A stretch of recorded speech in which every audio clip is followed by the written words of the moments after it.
Good morning or afternoon or whatever time of day you happen to be stumbling upon this video.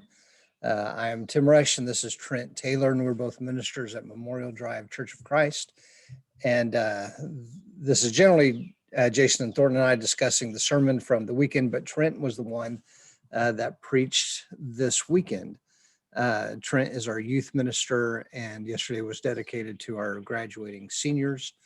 So Trent, do you want to give us a nutshell idea of what you shared yesterday? Yeah. So I think at least my intent was to just share encouragement about making decisions, and about how we respond to life, and just to to give thought toward how we respond to situations put before us in life, and how we formulate decisions in our own mind, and why we choose what we choose. And ultimately, I just gave a very simple example from Mark chapter 3, and this moment in Jesus' life when he was being challenged. And it says in that passage in verse 5, it said that he was really angry. And he was angry at the stubborn hearts of people, and rather than really say much to them, I mean, the passage is pretty intentional. He turned and did good. He knowing that what he did good on that Sabbath day was going to be further challenged by those people there. And so I think what I was trying to get across and encourage us is, I think when we're in situations and we don't know what to do, and I quoted from that book, The Next Right Thing, and that's just follow that example, and just where can we do something good? How in what ways can we love? And so that, I think that's a simple nutshell version of it. So yeah. Well, I loved how you put it in the context of, once we decide to be a Jesus follower, the choices that we make reflect on Jesus, that to other people, we are his reflection that they see.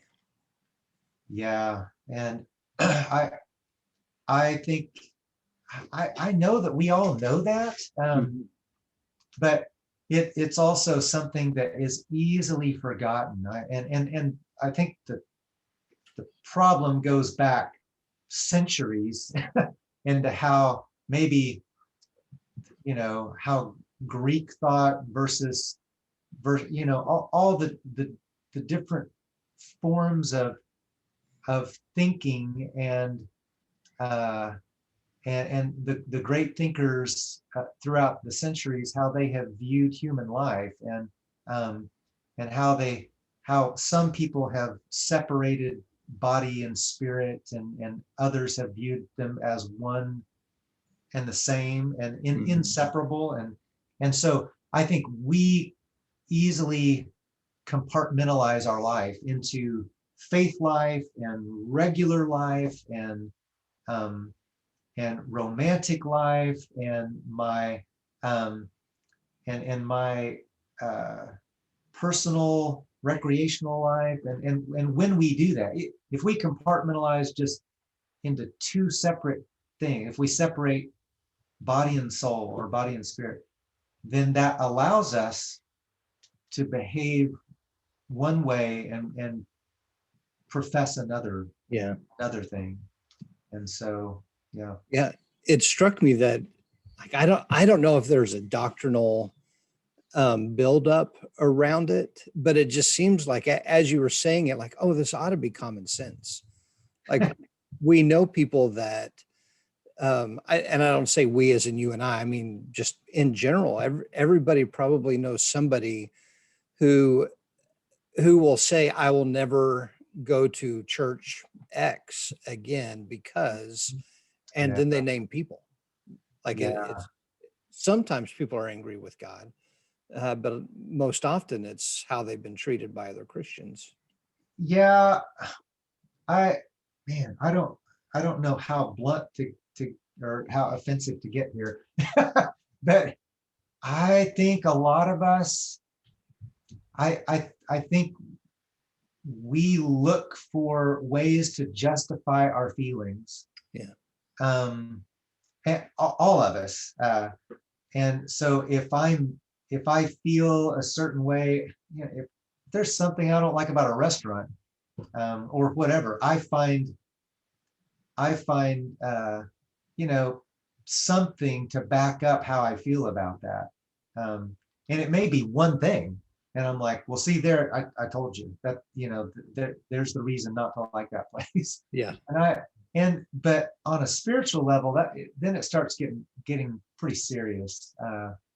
When we are hurt, when we're angered by people, um, and then we blame God, and that's yeah, it's dangerous and it's hard. But I think we all do it. Yeah. Sometimes consciously, sometimes unconsciously. Yeah. Well, you picked a perfect passage to start with, Jesus being angry, because I feel like soul work can get a bad rap, because of a lot of what you're saying, that people want to excuse their emotions. And I think of soul work stepping into the zone where you're just honest about what they are. Then Yeah. you make choices about what to do with them, but you don't pretend like you're not angry. You don't pretend like you're not sad or Yeah. you're not happy. You look at them and realize, hey man, this is how I'm showing up right now. And then you're the one that gets to make the choice, because you realize what's going on, and the anger isn't driving the bus because you're pretending like it's not there. Yeah. Well, I think, or at least the way I perceive, um, a lot of personal reflective work, you know, soul work or counseling or whatever work, you know, to better myself. I view it as integrating myself, and Mhm.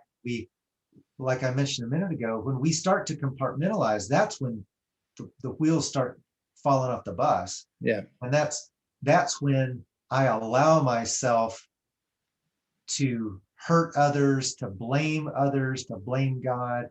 But when we start integrating and realizing, oh, okay, anger, it is a part of me, and it's an acceptable part of me. And that was one of the cool things at our Bible study that I made reference to yesterday.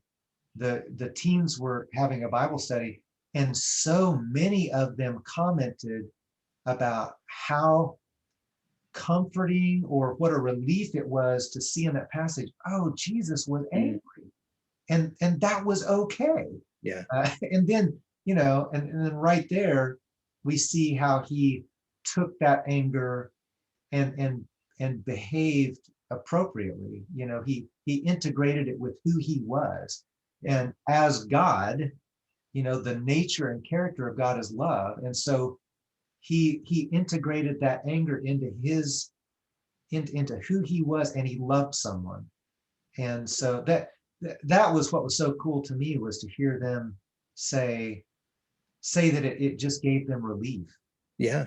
and Yeah. that it was okay. Yeah, I mean, of course, it's not okay to to. I think the stereotype of anger is destruction. You know, if you get angry, you've got to hit something, or you've got to hurt something, or you've got to, you know, respond equally to whatever has, and that's not, you know, that it doesn't have to be that way, for sure. Yeah. I think of anger a lot of times as being, um, one step away from having an excuse to lose control. Um, Mm. that's why I think Paul says in Ephesians, be angry, but do not sin. Don't let the sun go down on your anger. Don't give Satan a foothold. It feels like he's saying three times, be angry, but be careful. Be angry, Yeah. but be careful. Be angry, but be careful, because you're just you're a step away from losing control. And he doesn't say don't get angry. He just says don't don't let Satan get the gain control of the situation. Yeah, yeah, absolutely. And I think so. Kind of just to just stop there and sidestep a little bit. So yesterday was an abbreviated time frame, even though I probably took more than what I should have. But what we did not get a chance to step into yesterday, that I really tried to get across from referencing that book, The Next Right Thing, Uh-huh. is, the whole premise of The Next Right Thing is I just did the wrong thing. and so and so the idea is that what's next after I do the wrong thing, after someone maybe does the wrong thing toward me. Yeah. Well, the idea is I don't just sit in that. I don't just sit in the wrong. I do the next right thing.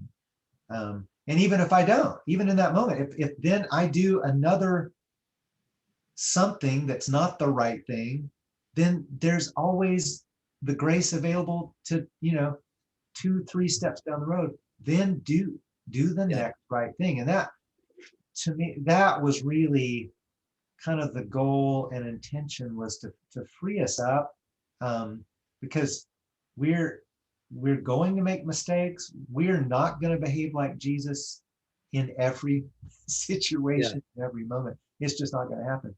And to be free from that shame, um, to be free from that guilt, and to know, because of his grace and because of his work that's available to me, I can always do the next right thing.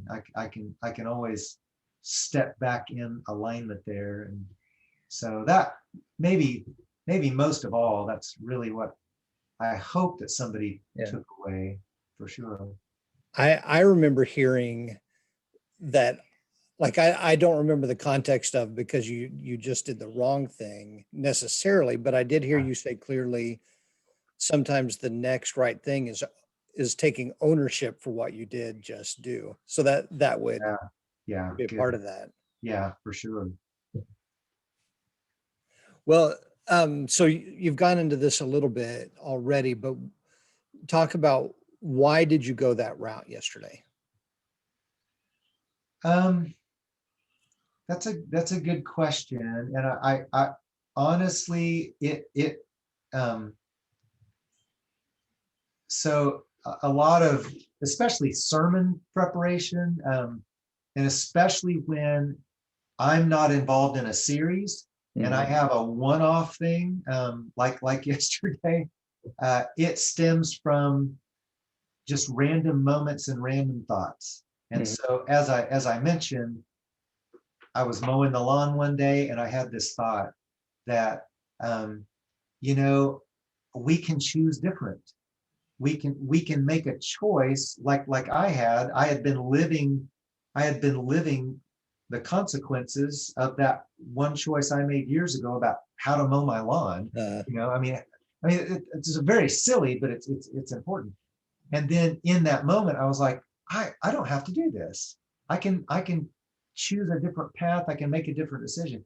And so it was just in that moment that I was like, I think this is an important idea to explore on Senior Sunday, because of where these kids are in their life, and they're, unfortunately, so many high school seniors are faced with these, what seem like big decisions that are going to affect the rest of their life. And on one hand, it's important to know where you're going, but also it's a little unfair to ask an 18-year-old kid to make a decision for the rest of their life, yeah. as to, what major they're going to pursue or what career they're going to pursue. Now, what I did not say, but could be interpreted, is, hey, if you make a decision now and you get your degree in accounting, and by the time you turn 40, you decide, man, I really don't like accounting. I want to be a social worker. Um, I suppose what I'm saying is you can do that. Okay. I mean, but not just at that grand scale. I Yeah. mean, we can do it every moment of every day. If I'm doing something that is harming my relationship with my wife, and I become aware of it one day, like the day I'm out mowing the lawn, then man, I need to choose different, Mhm. uh, and chart a different course there. So that's where it came from. It was just one of those many random moments, and I somehow connected that with this Sunday and thought, okay, I think that can work. Well, I love how God uses a mowing experience and connects it with what you've been reading, what you've been studying, and then he connects it with your life happenings, the back porch Bible study with the youth group, and so it Oh just yeah, seems like it. He takes one big idea, and or it felt like it as a listener, yeah, that it was woven across a lot of different contexts in your own life. yeah. And as I look back, even just this past week, as I looked back over, the past 6 weeks, 6 weeks ago, mowing the lawn, you know, having read a couple of books that kind of integrated with this, and then just last Sunday, um, exploring this passage with the teens, which was not a passage I was going to use. Hmm. And because of what they drew out of the passage, I was like, that connects. And that's a really good thing to use. So yeah, I mean, that's how it all came came together. And I think most, you know, it kind of, when when you have a series, and a lot of times if I'm teaching, I'll have a series. I know what I'm doing for the next 2 months. So as I'm living, I'm looking for moments and experiences and conversations to support that series I'm in. Uh-huh. And then sometimes I'm just looking for the random idea to use. Oh, I could use that down the road there. So Yeah. it all works together. Well, it was. I thought it was interesting that you used mowing because that's something that most people, even if they don't mow their yard every week, they've done it before or they've mowed somebody's. Um, and it is a monotonous job. But the way you unpacked is like, yeah, making a small change can change the entire perspective. Yeah, yeah. And I don't particularly like mowing, but I've liked it more recently because I've had that thought about it, but it'll wear off. I'll have to figure out a new way to do the lawn that Yeah. makes it more exciting. So Well, they say for brain health, um, you should change how you do things. oh yeah, Like if you drive the same way to work every day, change the direction you drive. And this is unnecessary to go into, but I think even with mowing, there's a way I mow my yard, and it's yeah, because it's the right way. And then Quincy gets old enough to drive the riding lawnmower, and he did it differently. yeah, And when he was done, I was like, that actually, I don't know if it's better, but it looks funner. yeah, And then last week we were limited on our time, and the belt kept breaking, and we kept having to fix the belt on the riding lawnmower. And it was about to rain, and so I was basically just trying to finish the heaviest part of the yard before the rain hit. And so I mowed a completely different way. And so as you're unpacking that on Sunday, I was like, man, that is just the most simple, um, like look into my own life, and I get stuck in my patterns. And when I change small things, perspective opens up. yeah, yeah, yeah. I think it's important to do new things, if for no other reason, just to be healthier, for sure. Yeah. So, and that was even a part of the resilience, right? Yes. And was that from the coddling of the American mind? No, that was just a reference I made to try to so again, I don't want to be too blunt and offensive here, but that was just a reference to something that I think parents need to think about. I think a lot of parents that I see out in the world, I mean, that's the reason the book was written. The Yeah. book was written because this professor sees a problem, and he saw a problem with parents in America coddling or babying or overprotecting. That's kind of a lot of what he was like. We're trying to create too safe of an environment for our kids to grow up in. That was Yeah. the point, and I just felt like, man, our parents need to read that, because I see the detriments of that happening a lot. But Yeah. yeah, but no, the resilience thing came from. I mean, I've been reading that and hearing that for years. I heard one writer say that the most important quality to cultivate in your life toward health is resilience. and um, and I think it's a struggle. I think it's a real struggle for a lot of people anymore. And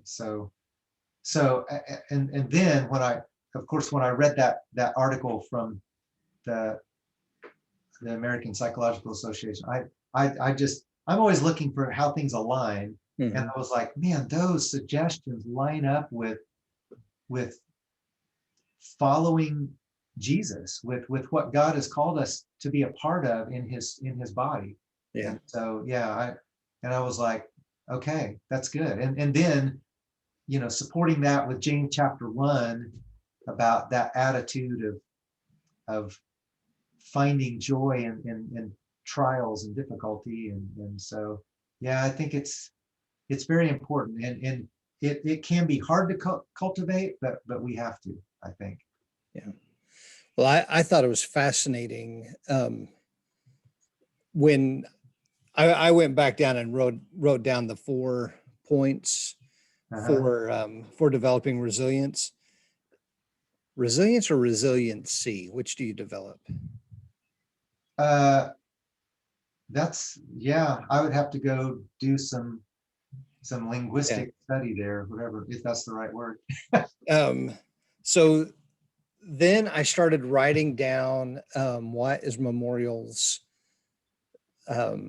vision statement. And then I wrote down what are our 3 key directions for discipleship. And they all fit. Oh, that's great. Somewhere in those 4 points. And so last week, I never got to this in my sermon, but at one point during the week, my sermon looked much different than it came out on Sunday. And my sermon was about trying to think how to put it in a nutshell, but basically that Christ is the answer, that we're at the end of our rope. Am I cutting out? No, I haven't noticed. Okay. But when we realize we're at the end of our rope and Christ is the rope. And at one point I was going to go into our method of discipleship at Memorial and talk about how these aren't unique to Memorial, and they're not even unique to Christendom. Because when you talk about spiritual formation,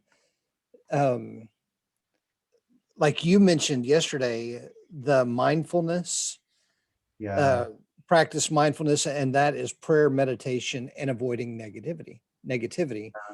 That's spiritual formation. Yes.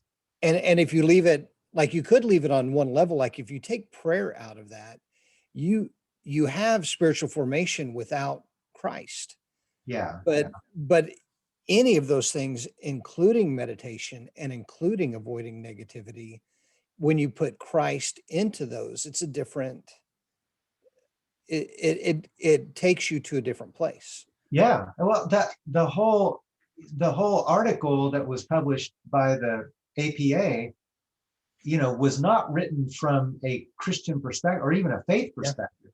and then I was somewhat taken aback when I read that for them the mindfulness included prayer, and I'm like, okay, if you take God out of that, who is the prayer to? Except that I think they must be assuming that most people have a higher power. Mhm. Most people um, are looking toward transcendent, something transcendent beyond them. Because I'm like, man, if there's not something greater than me, I mean, Right. how miserable would that be to live that way? If I'm the highest power, if I'm the Right. highest being. But So it was fascinating to me. The number one, build connection, yeah. join a group. And I love how you stop and you're like, hey, you've done it. Congratulations. But our mission statement starts with, we will join with those who. Yeah. That's that's what we're doing.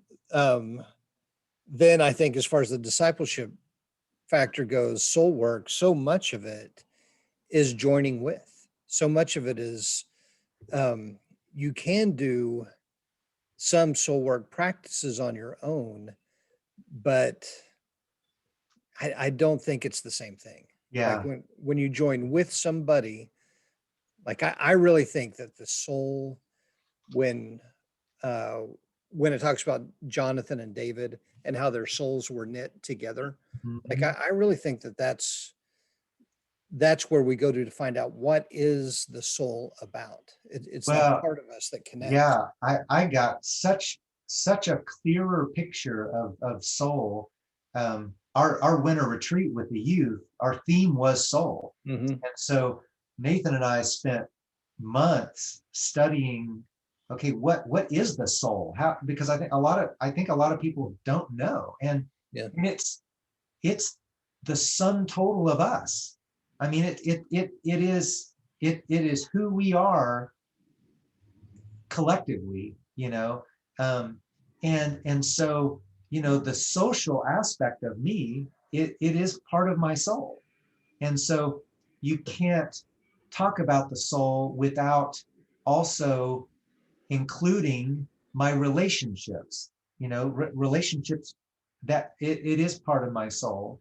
And so yeah, I mean it. And so again, going back to soul work, integrating all those pieces of who I am, that is the soul work, to try to bring those together and to get them working harmoniously. Mhm. Um, Say more about that. You use the word collectively uh, in regard to what? to to who we are. Yeah. Let me think a little bit more about that, because I didn't prepare to Yeah. bring to bring in talking about soul again. I think so.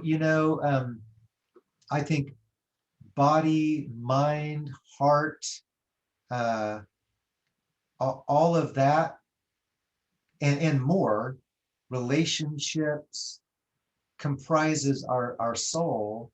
Um, and if somebody, if we ignore any part of that collective nature of who we are, then our souls can't be right. Yeah. Um, and then there's the spirit aspect. um, well, and the thing we came up with was the spirit of us is the spirit aspect of, so body, soul, mind, spirit, all that. Spirit is actually only filled by God.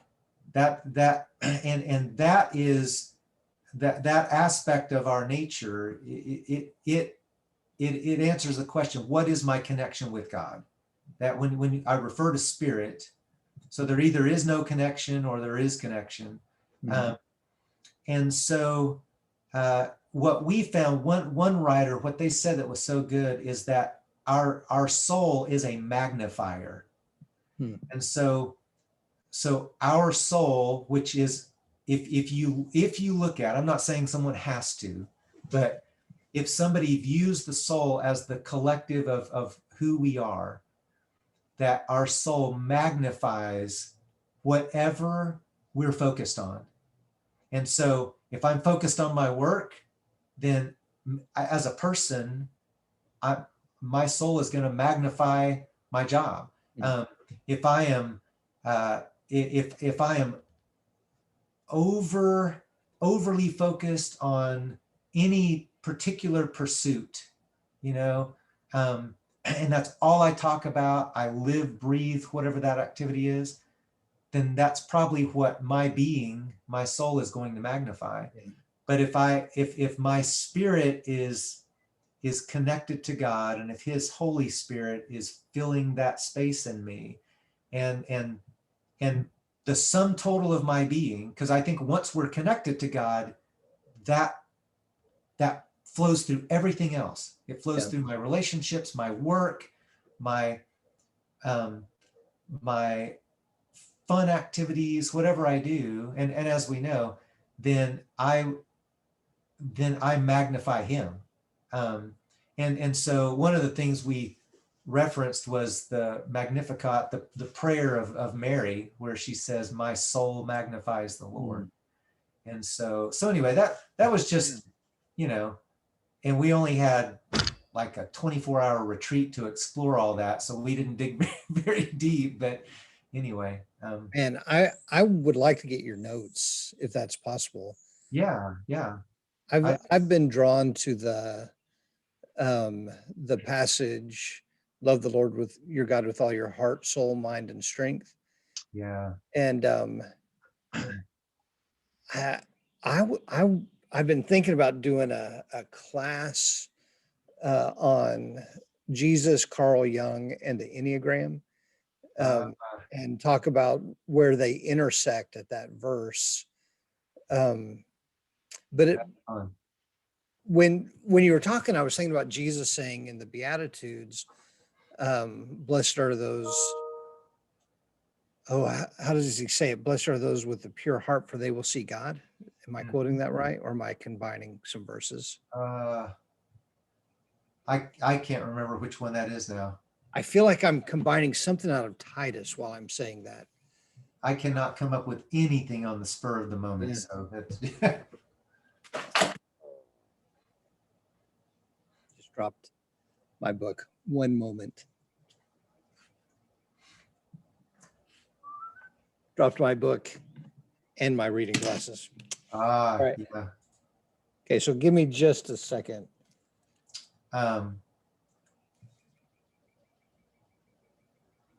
Go ahead. Yeah, no, I've got that pulled up. Yeah. Blessed are the pure in heart, for they will see God. Yeah, okay. Yeah. That sounds to me like what you're talking about. What it is that we focus on, what it is that we give our attention to. Yeah. If we're pure in heart, then it reflects back to God. Like it teaches us about God. Like I am not a math guy. I did okay in school, but I didn't get beyond trigonometry. But so I don't speak equations or understand what I'm looking at when those sort of things come up. But I think even if you are a math guy and you are pure in heart, math reveals God. Like it Oh, yeah. it shows God to you. Yeah. I think, one of the, and I know you've done this in your soul work, but to me, one of the most challenging things is trying to align my view of myself with other people's view of myself, and to ask myself the question, okay, what do I think my life magnifies? What am I a magnifying glass for? People look through me, and then to go ask other people that question, Yeah. and see what, if any, alignment there is, and if there is none, then to start digging into why is my view of myself so skewed? What am I missing? And that, yeah, I mean, that's all part of that work you're talking about. Well, so going back, um, when you said collectively, Mhm. who we are collectively, it triggered in my mind reading a book. It's a pretty old book, and I think it's following Jungian psychology, Mhm. but it talked about. It doesn't call it the human soul, but it talks about the human existence being tied together in ways that we don't understand. So Oh it had yeah. this sense of very spiritual, a little bit, not a little bit, but kind of far out. Are you referring to the, isn't he the one that has the concept of the collective unconscious? Yes, Yeah, yes, okay. yeah. And the way this author was describing it, he was talking about birds that migrate and generations that, well, even with, like, I know specifically with butterflies that leave Michoacan in Mexico, one, it takes 3 generations to leave Mexico, get to Canada, and come back. Wow. So it's grandchildren that are returning, having never seen it, but Yeah, they go wow. back to the same place. And so the idea is there with birds that they don't know where they're going, but somehow they do. And we take it for granted that that works. And so he was saying, do we have a collective consciousness, like animals that aren't as intelligent as we are? You Yeah, know, are there yeah, things that we know that we don't know that we know them? yeah. Well, then there's the wrestling with, there is that collective nature that leads us in the right direction, or maybe a direction of safety, but yet then where do we fit in that the outliers that question that Yeah. say, is this the right way, and those that maybe find a better way, and then balancing, you know the safety and the effectiveness, and of going the way of the collective versus, that's it. And just I think the awareness of both is Mhm. where we can sit in maybe some level of health. Well, I've wondered, like when the New Testament writers talk about the one body, um, if it's not more real than theory.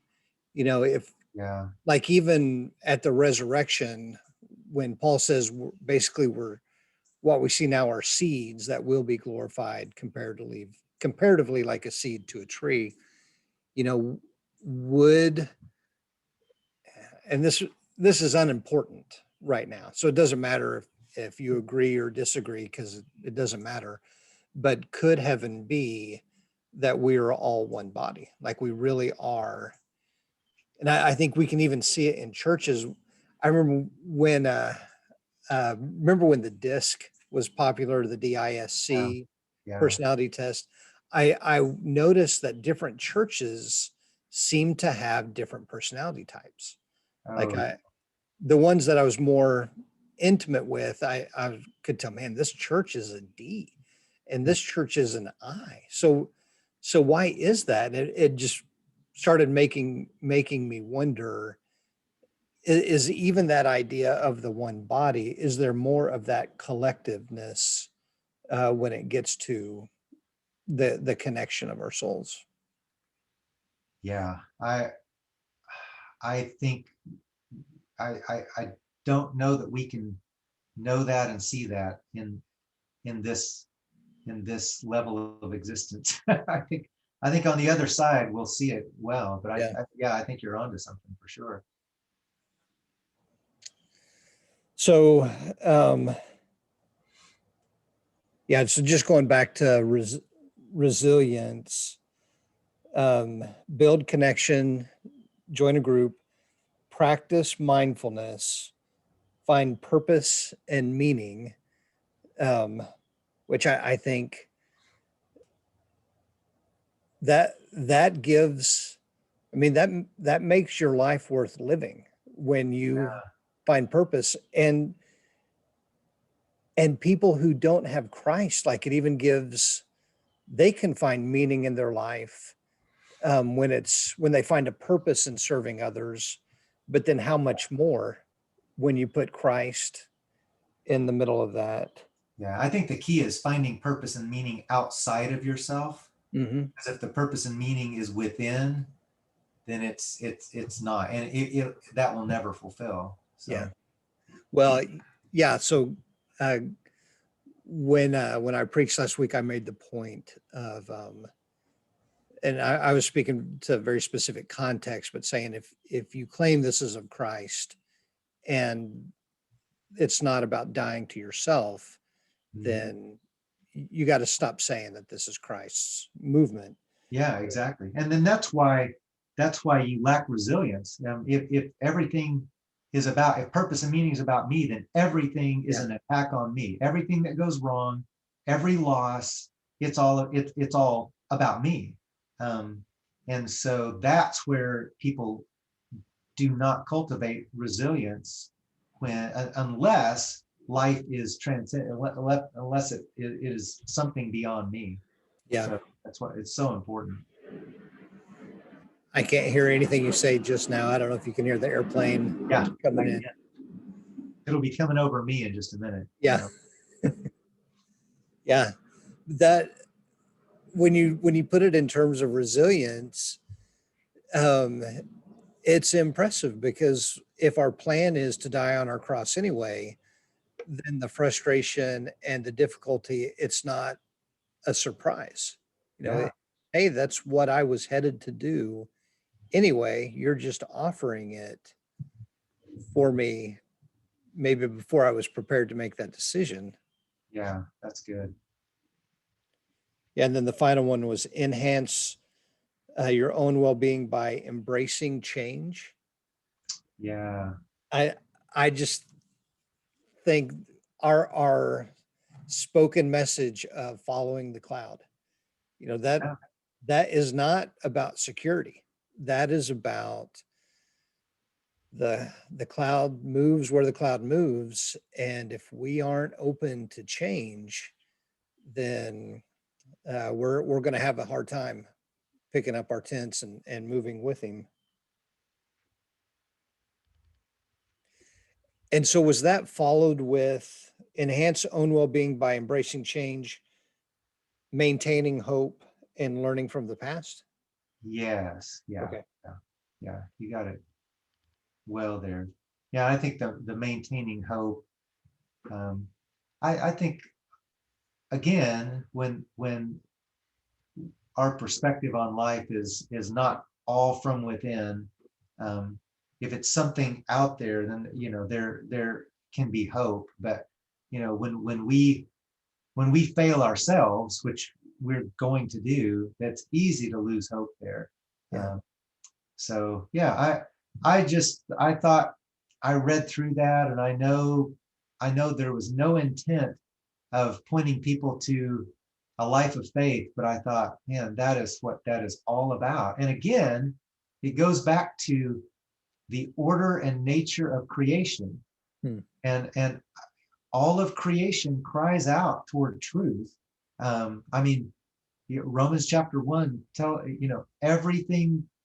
that everything that God has made points to him and points to a revelation of him. So, you know, these new ideas and new concepts supposedly on resilience, and still all of that points back to him, and Yeah. points back to his design and how he intended us to live. Well, I love how God orchestrates this because it seems like um, that's the perfect message for seniors going off to college. Because I mean, that's the lesson you learn in college is try, fail, repeat. Yeah, yeah, And there's something about the resilience of that age. I mean, and it's not across the board, but you learn to lean into hope. And then I think for some reason, like that's perfect. That's a perfect message for 18-year-olds going off to college. And for some reason, it's perfect for adults much older than 18 to hear it again through the eyes of an 18-year-old, because it makes sense to us and it reminds us, oh yeah, that's Yeah. not just about those graduates. That's where I need to be also. Yeah. And if you've ever been 18, you understand. Right, right. And it's at every turn in life. Like your dad used to say all the time, this is the first time I've lived today. And so, every day is a new day. I don't have today's experience ever before. So Yeah. I was thinking about him standing on everything's a yes. yeah, When it's just avoiding the negative, it's empty. right, right. That's like speaking a parking spot into existence. I don't know if you remember the book, The Secret, but when you back it up with, because I'm expecting to die to myself, and that's a yes, Hmm. it gives it a different Jesus vantage point instead of just pop psychology. Oh yeah, yeah, for sure. Good stuff. Well, we've been talking for almost an hour. Um, Jason and I always say we're going to stop at 30 minutes, and we never do. Um, Anything else you'd want to say? Anything you wish you could have said yesterday? Final message, final thoughts? Well, I think probably the final blessing I gave is ultimately that's maybe the only thing I wanted to say was because I know faith is a huge issue for young people today, for teens, and especially college kids and young adults. And and and either struggling with faith or a lack of faith or losing faith, as some people may call it. And I just wonder, uh, Tim, and I think this could be a conversation for another time. I was talking with somebody about this a couple of weeks ago. I just wonder if people don't struggle so much to not believe in God. I wonder when people say, "Oh, I don't believe in God anymore." I wonder if is that really true? Do they really mean that, or can they just not reconcile some things they thought with the way things are, and because they can't reconcile those, it's easier to say, "I just don't believe," um, rather than wrestle with, um, how do I explain that my mom died of cancer 5 years ago? How Yeah. do I explain that both my parents lost their job and we haven't been able to, pay the bills for 2 months? How do I explain that I didn't get to go on this path in life and now I'm stuck working at Jimmy John's for the last year? And and so I wonder if what we need to be focusing on is not giving proofs for belief in God, but Mhm. how to reconcile life's difficult questions and how to just live with those. Yeah. How to and and and so what I was trying to say yesterday is, man, some level of faith got every human being to where they are in life at any given point, and just hang on to that and move forward from there. Take a step closer to God, because I think most people, I just wonder if most people, if they would like to believe in God, but they just think they can't. Mhm. So if me wanting to believe in God, even though I don't at this moment, is there's faith. Yeah. I have faith in the idea of God. And so I think that's what I wanted to say to people, is just start where you're at. I love that recognition that even if when you said something about even if it's faith in yourself to Mhm. be here, that's a stepping stone. Yeah. That look at what you have done. And so use that to propel yourself forward. Well, it's kind of Richard Rohr's concept is the falling forward. Of course, Mhm. I think he makes reference to the second half of life, but to me, I'm like, all of life needs to be falling forward. Don't if we're falling and then we choose to get up, that's falling forward. Yeah. If I fall, if I make the mistake, again, I do the next right thing. That's moving forward. And so that was ultimately what I was trying to get across. Well, I started the next right thing today, Oh, cool. and I I was impressed by her verbiage of addiction to clarity. And Oh, yeah. so when you said, we even believe in God or not, we can't understand why God allows or why such and such happened. Um, and it just made me think, yeah, we are addicted to clarity. Yeah. And when that's missing, we don't know what to do. Well, and one of the best books I've read in the last couple of years, I think it's Greg Boyd that wrote it, and it was called The Sin of Certainty. Mm, And the whole book is just about how the church has made such a mistake of needing to be so certain about things, and it has led us to sinfulness because we can't be. We can't be certain about everything. That's what living by faith is. So yeah. yeah. When this is my okay, how blunt to be. Yeah. When people start going down the road of apologetics, I just really start to question. It seems like we're saying, let me replace your faith with some facts. Yeah. Yeah. And it doesn't seem, it seems wise from a worldly standpoint, but it doesn't seem like that's a direction Christ would ever go. Yeah. I agree. And that's having two 16-year-olds and a 19-year-old, and I want them to be firm in their faith. But Yeah. I don't think that's the route to go to firm up their faith, I guess. Yeah. Well, I get it completely. Well, thanks for the conversation. Yeah, thanks, man. I really appreciate getting to hear you. Every time I hear you either teach with the youth or preach, I feel really blessed. And I think we at Memorial are really blessed um, to have multiple voices that speak clearly and well, and not just sermons, but Yeah. because they're listening to God and sharing what they're hearing from God. Yeah. I think it's really Yeah. a I great agree. blessing. Thank you. Yeah. All right. Well, thank you for this. I really appreciate it. All right. Yeah. Thank you. Have a great week. You too. You too.